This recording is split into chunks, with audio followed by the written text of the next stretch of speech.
At 11:42 on the morning of May 1, 1943, Staff Sergeant Maynard Smith cranked open the armored hatch of his ball turret and climbed into a B-17 fuselage that was already on fire. 31 years old, 0 combat missions, 6 weeks of being told he was the worst airman in the entire squadron. 15. Focke-Wulf 190 fighters had found them over Brest, France, and they were methodically destroying every bomber in the formation. This was the spring of 1943, and the 8th Air Force was learning a brutal lesson over occupied Europe. The average B-17 crew had a 50% chance of surviving their 25-mission tour. Some bomb groups were losing that many in a single month. The submarine pens at Saint-Nazaire had earned a nickname among American air crews. They called it Flak City. On this particular mission, 78 flying fortresses had taken off from England that morning. Only 29 would drop their bombs on target. 7 would never come home. 75 young Americans would be listed as killed or missing before sunset. Staff Sergeant Smith was supposed to be one of those statistics. Everyone at Thurley Airfield expected it, not because the mission was dangerous. Every mission was dangerous. They expected it because Maynard Smith was by universal agreement the most useless soldier in the 306th Bomb Group. The nickname came first, Snuffy. Like the lazy scheming hillbilly from the comic strips, it fit perfectly. Smith was 31 in an army of 20-year-olds. He resented taking orders from men a decade younger than himself. He had joined the Army Air Forces for one reason only. A judge in Michigan had given him a choice: jail for unpaid child support or military service. Smith chose the uniform, but he never chose to be a soldier. At Thurley, he became legendary for all the wrong reasons. He slept through briefings, he argued with officers, he lectured other airmen on philosophy and politics until they walked away. His personnel file grew thick with disciplinary actions. The men of the 423rd Bombardment Squadron had a simple policy regarding Staff Sergeant Maynard Smith. Nobody wanted to fly with him. For 6 weeks, Smith sat on the ground while other crews flew mission after mission. Pilots specifically requested that he not be assigned to their aircraft. When a crew needed a replacement ball turret gunner, they asked for anyone else. The ball turret was the most claustrophobic position on the B-17. A plexiglass and steel sphere hanging beneath. The fuselage barely large enough for a small man to curl into a fetal position. 2 50 caliber machine guns, a computing gun sight, and nothing between the gunner and 30,000 FT of empty air except a few inches of aluminum and glass. Smith was short, 5'4" in. Physically, he was perfect for the position. In every other way, he was considered a liability. The men who had to trust their lives to their crewmates did not trust Maynard Smith. On the morning of May 1st, that changed. A crew was short 1 gunner. There were no other replacements available. For the first time in 6 weeks, Staff Sergeant Smith climbed into a B-17. The aircraft was piloted by Captain Lewis Johnson, a veteran completing his 25th and final mission. After today, Johnson was going home. He had survived the most dangerous assignment in the American military. One more mission stood between him and the safety of the United States. Smith had no idea what combat looked like. He had trained on fixed targets. He had memorized procedures, but he had never seen a German fighter diving at him with cannons blazing. He had never watched a B-17 explode in mid-air. He had never smelled burning flesh at $25,000 FT. He was about to learn all of it in a single afternoon. If you want to see how Smith's first mission turned out, please hit that like button. It helps us share these forgotten stories with more viewers. Subscribe if you haven't already. Back to Smith. The formation crossed the French coast on the return flight. The navigator made a fatal error. He mistook the Brittany Peninsula for the southern coast of England. Captain Johnson began descending through the clouds, believing they were almost home. They broke through the cloud cover at 2,000 unpopular. Directly below them was the heavily fortified city of Brest. The anti-aircraft guns opened fire immediately. Then the fighters came. Focke-Wulf 190s, 15 to 20 of them. The B-17 shuddered as cannon shells ripped through the fuselage. The left-wing fuel tank ruptured. Aviation gasoline poured into the radio compartment and ignited. The oxygen system exploded, and Staff Sergeant Maynard Smith, the airman nobody wanted, found himself staring at a choice that would define the rest of his life. 3 crewmen were already gone. They had jumped from the burning aircraft, preferring the uncertainty of a parachute over the certainty of fire. The tail gunner was wounded and trapped. The waist was an inferno. Every instinct said to follow the others out the door. Smith looked at the flames. He looked at the emergency exit. Then he started moving toward the fire. The interior of a B-17 waist section measured roughly 14 ft long and 6 ft wide. In normal conditions, it was cramped but functional. 2 waist gunners stood at open windows on either side, manning 50 caliber machine guns on flexible mounts. The radio compartment sat forward. The tail section extended aft. A narrow, rising toward levels that would melt human skin on contact. Smith had no firefighting equipment. The B-17 carried small extinguishers, but they were designed for electrical fires, not burning aviation fuel. The standard procedure for an uncontrollable aircraft fire was simple: get out. Every airman knew the mathematics of survival. A burning bomber at 2,000 ft gave a crew perhaps 90 seconds to evacuate before structural failure. Parachutes worked, staying aboard a burning. Aircraft did not. 3 men had already made that calculation. The radio operator, Technical Sergeant Henry Bean, Waist Gunner Staff Sergeant Robert Folliard, Waist Gunner Staff Sergeant Joseph Bukicek. They had gone out the door into the sky over occupied France. Their parachutes opened. German soldiers watched them descend. None of the 3 would survive the day. Smith did not know their fate. He only knew that the fire was spreading and the tail gunner was still aboard. Sergeant Roy Gibson had taken shrapnel wounds during the initial fighter attack. He was trapped in the tail section, unable to move forward through the flames. If the fire reached the tail, Gibson would burn alive. If the fire reached the oxygen tanks, the entire aircraft would explode. If the fire weakened the fuselage structure, the B-17 would break apart in flight. Smith grabbed the first thing he could find, a blanket. He beat at the flames with it until the blanket caught fire, and he had to throw it away. He found a piece of canvas and tried again. Same result. The gasoline-fed fire was too hot, too fast, spreading across too wide an area. The ammunition began cooking off. 50 caliber rounds stacked in metal boxes along the waist section walls. As the temperature rose, the brass casings expanded. The powder charges ignited. Bullets began firing in random directions, ricocheting off the interior surfaces of the aircraft. Smith was now fighting a fire while live ammunition exploded. Around him, he made a decision that violated every safety protocol in the Army Air Force's manual. The 50 caliber rounds were feeding the chaos. Every box that cooked off created new shrapnel, new fires, new dangers. Smith began picking up the ammunition boxes with his bare hands. The metal was hot enough to sear flesh. He carried them to the waist gun windows and threw them out of the aircraft. Box after box, his hands blistered. The skin cracked and bled. He kept working.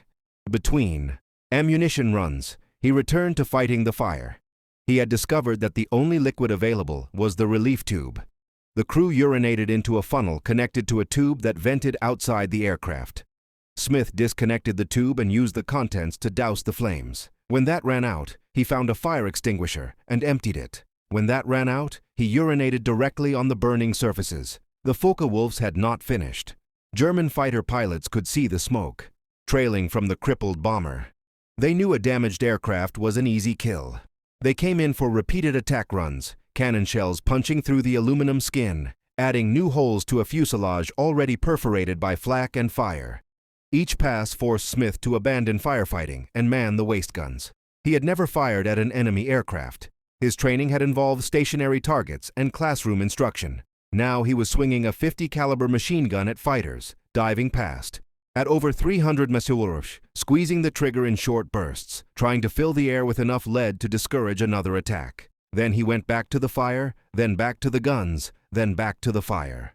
For 90 minutes, Staff Sergeant Maynard Smith performed a one-man firefighting and defensive operation that should have been physically impossible. The man who had spent 6 weeks being told he was worthless was now the only thing standing between 6 surviving crewmen and certain death. Captain Johnson fought to keep the aircraft airborne. The controls were damaged. Several vital cables had been severed by cannon fire. The aircraft wanted to dive, to roll, to do anything except fly straight and level. Johnson wrestled with the yoke, coaxing every possible mile out of a machine that was dying around him. They needed to reach England. They needed to find an airfield. They needed to land before the fuselage burned through completely.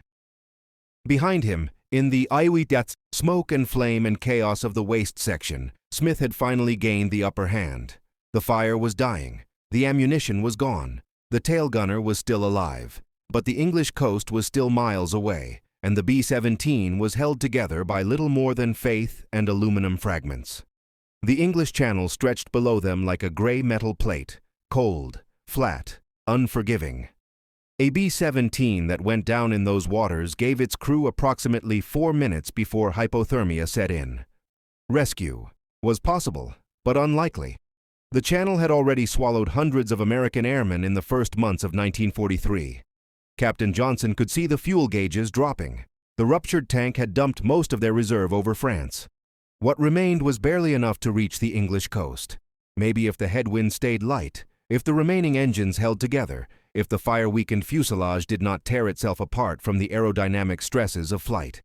Behind him, Smith had won his battle. The flames were out.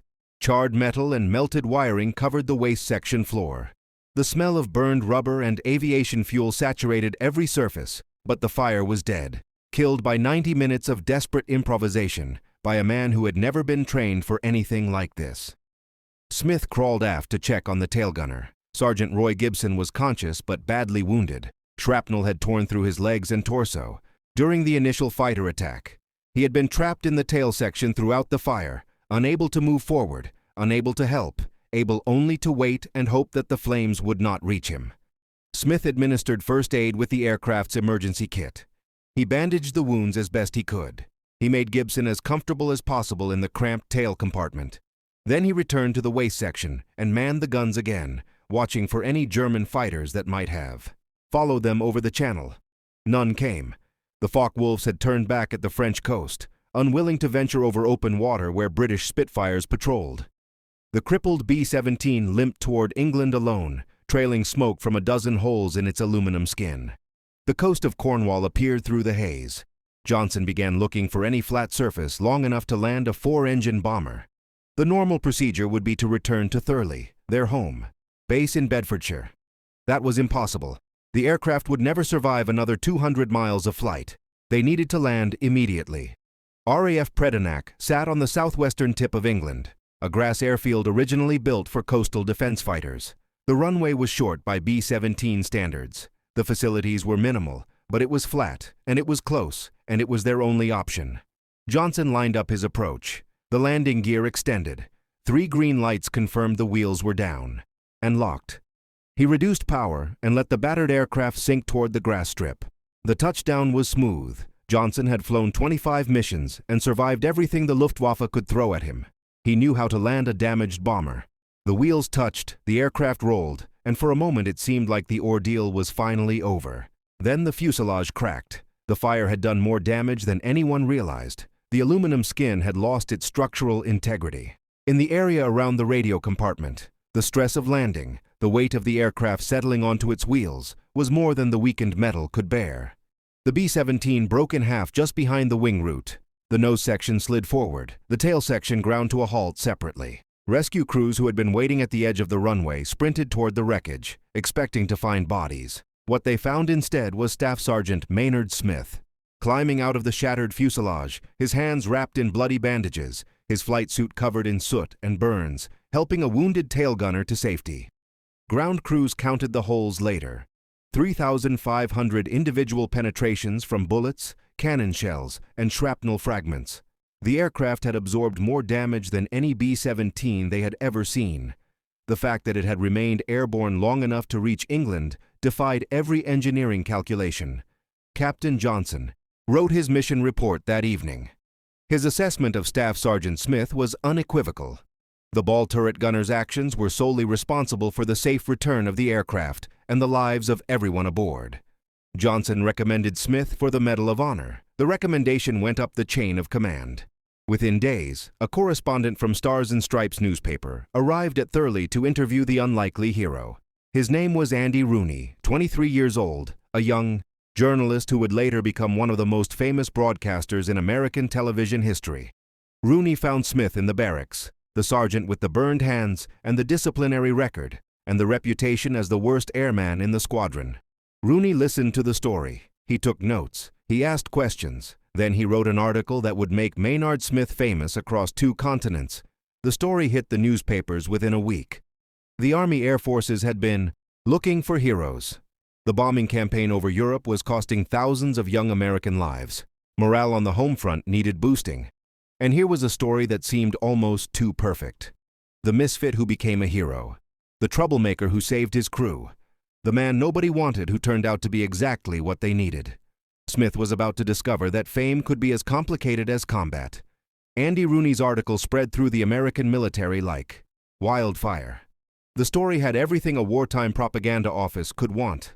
An underdog, a burning aircraft, a one-man rescue operation.